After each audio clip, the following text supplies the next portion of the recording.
I had friends who had houses so big I'd get lost trying to find the bathroom so I could catch my breath from the fucking reality check I'd get every time I stepped foot into their home. One, I remember, porcelain, marble, stainless steel high, a piano room. A whole room for a piano, as if its keys needed privacy. Acres of manicured lawn maintained by someone never mentioned, a balcony that held me over the land. Like a hawk. 7 stories of power must be close to what it feels like to fly. It wasn't always like this. I used to live in Chicago, shared apartment buildings with other families that shared one bedroom like we did. It wasn't always like this. My country Illinois neighbors' homes had the same musty wood smell ours did, and our cars, like tugboats, never got anywhere too quickly, but it just was what it was, and we all got by.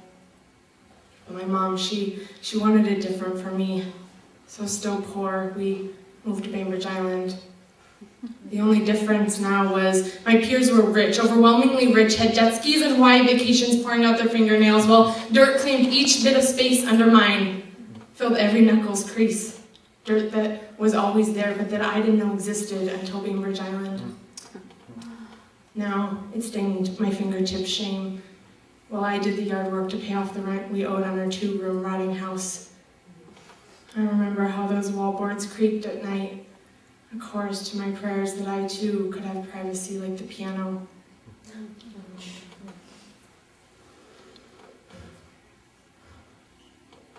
A friend's parent once said, "Nora, please don't sit on the couches, you'll get them dirty," as if the couches belonged on that island more than I did. That island was like a castle surrounded by ironclad waves, protecting its wealth from people like me that somehow made it in.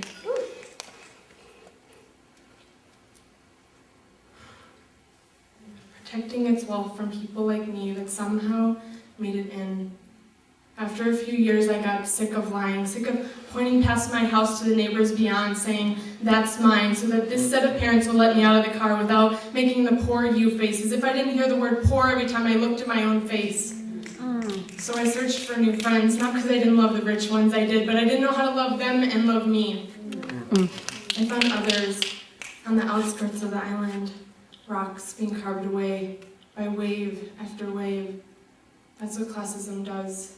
It carves at your sides until you end up a sea stack alone in the ocean, wanting to be back with the land. I wanted the land. So I found kids like me, kids who didn't know where to put a comma for the life of them, kids who wore the same clothes year after year, kids who didn't have the answer in class, but oh, did we have the answer when it came to dreams. When you don't have anything, the one thing you do have is dreams. We dream about traveling, about becoming famous, about being each other's family, and being so tight because we never wanted to be caught alone in the ocean again. But mostly, we dream about love. Get past the millions we'd spent on mansions and Ferraris, and it always came back to love.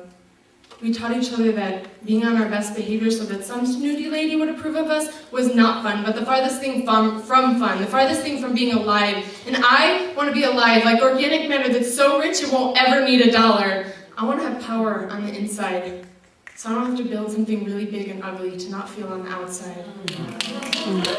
We were rocks on the outside, but rocks like everything else evolve. I was a rock on the outside, but rocks like everything else evolve. And if you don't believe me, the dirt under my nails is living proof of where I've come from. Proof that I'm still alive.